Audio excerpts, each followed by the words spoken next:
they do not want your children to be educated. You think the purpose of education is reading, writing, and arithmetic? The purpose of education is to change the thoughts, actions, and feelings of students. Hitler wanted to control the education system in Germany. Stalin did in Russia, Mao Zedong in China. You have to get a hold of the minds of the young, where you break the person's values. You break their understanding of their individuality. You bring them to consensus with the group. They become a member of the collective. It's Soviet education, basically. Might as well say it. It's Soviet education. You cannot expect to have a smoothly running world socialist system if you have people out there who are going to object to what you're trying to do. So you have to brainwash.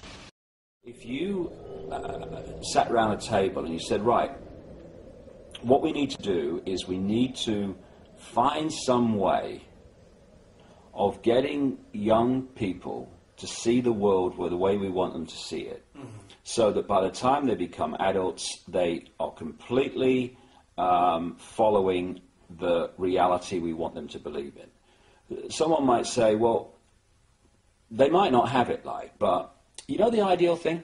What we do is we have a system where we take children away from their parents at least 5 days a week, all day, from about the age of 4 and 5, and we have control of their minds until they're about 17, 18. That would be ideal.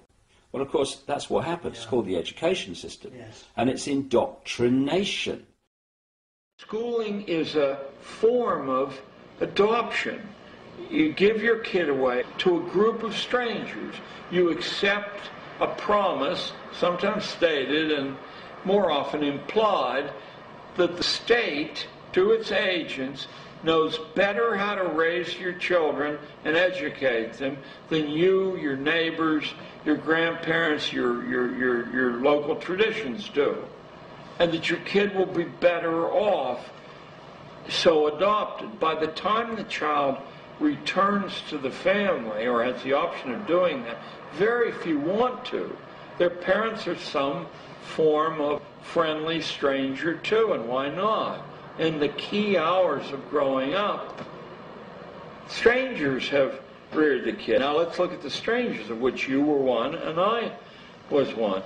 Regardless of our good feeling toward children, regardless of our individual talents or intelligence, we have so little time each day with each of these kids, we can't possibly know enough vital information about that particular kid to tailor a set of exercises to that kid.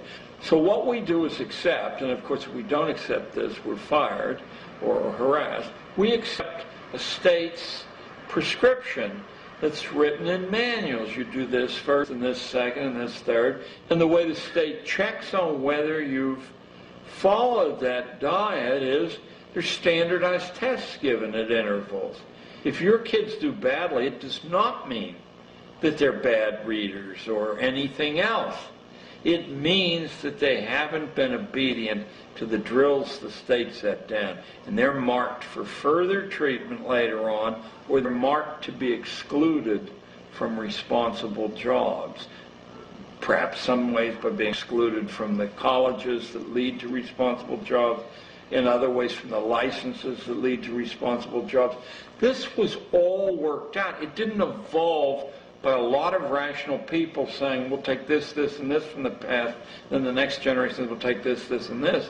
This was set down largely in a handful of places.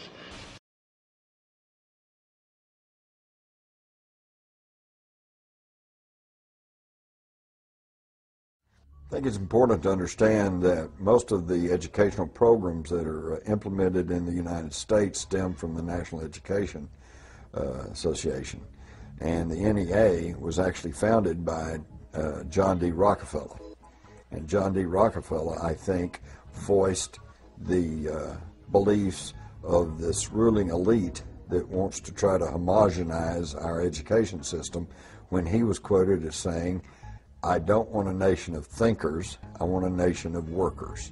So I think the education system is not only pushing people into a socialized version of government, but also dumbing the individual down to the point to where he'll be a good worker in the factory, or he'll be a good worker in Silicon Valley. He may know a lot about computers, but he is not going to have a classic education that would allow him to take all of the facets of the culture and the society and put it together and really form an intelligent opinion as to what's really going on and what might be in the best interest of the individual.